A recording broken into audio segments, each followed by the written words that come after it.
राजस्थान में 6 सीटों पर होने वाले उपचुनाव को लेकर सभी दल दमखम के साथ जुटे हुए हैं, जिसमें बीजेपी, कांग्रेस, भारत आदिवासी पार्टी, आरएलपी और जो भी दल हैं सभी दमखम के साथ जुट गए हैं। तैयारियां जोरों शोरों से शुरू हो चुकी है, प्रभारी बना दिए गए हैं और लगातार दौरे किए जा रहे हैं क्षेत्रों में और लोगों की स्थितियों को देखा जा रहा है। जो कैंडिडेट हैं उनकी स्थितियों को देखा जा रहा है, क्या स्थितियाँ उस पर चर्चा हो रही है। जिस तरह से राजस्थान में जिन 6 सीटों पर उपचुनाव है उसको लेकर जो भारत आदिवासी पार्टी है उसने बीजेपी और कांग्रेस के लिए बड़ी मुश्किलें खड़ी कर दी है, क्योंकि सलूम्बर और 84 पर चुनाव लड़ने की बात तो आ ही रही थी, लेकिन अब 2 सीटों पर चुनाव लड़ने की और बात सामने आई है, जिसमें देवली उनियारा और दौसा सीट।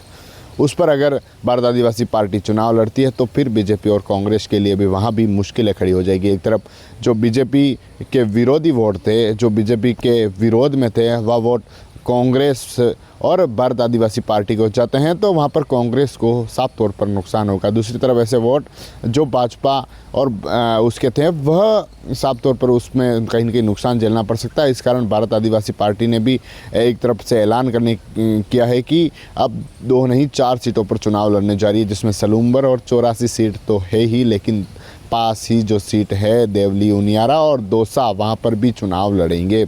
ऐसे में एक तरफ मुश्किलें खड़ी कर दी गई है, दूसरी तरफ पार्टी के नेता हैं जो तैयारियों में जुट गए हैं। जो राजकुमार होते वह लगातार तैयारियां कर रहे हैं और उनके जो नेता हैं, उनके पार्टी के जो राष्ट्रीय नेता हैं वह जुट गए हैं। एक राष्ट्रीय नेता ने ही इस तरह के बयान में सामने आया कि अब 2 नहीं 4 सीटों पर, जिसमें देवली उनियारा और दौसा सीट है, क्योंकि वहाँ पर आदिवासी वोटर्स हैं, आदिवासी बाहुल्य इलाका है और भारत आदिवासी पार्टी वहाँ भी चुनाव लड़ेगी कि पहली बार उस इलाके में चुनाव लड़ने जा रही है। बाकी सलूम्बर, बांसवाड़ा, उदयपुर और ऐसी सीटों पर भारत आदिवासी पार्टी पहले ही चुनाव लड़ चुकी है और अब 84 और सलूम्बर में तो पार्टी चुनाव लड़ेगी। राजकुमार ने भी एक इंटरव्यू में कह दिया था कि चुनाव लड़ा जाएगा। जो गठबंधन की बात है, लगभग स्वतंत्र रूप से चुनाव लड़ा जाएगा। उसको लेकर तो साफ तौर पर कहा जा सकता है कि जिस सीटों पर चुनाव हो रहा है, जिसमें सलूम्बर 84, क्योंकि 84 जो राजकुमार का गढ़ है, वहाँ पर लगातार राजकुमार 2 बार से विधायक रहे हैं, चाहे 2018 के चुनाव हो, चाहे 23 के चुनाव हो, जहाँ पर राजकुमार पहले बीटीपी से विधायक बने, उसके बाद भारत आदिवासी पार्टी से विधायक बने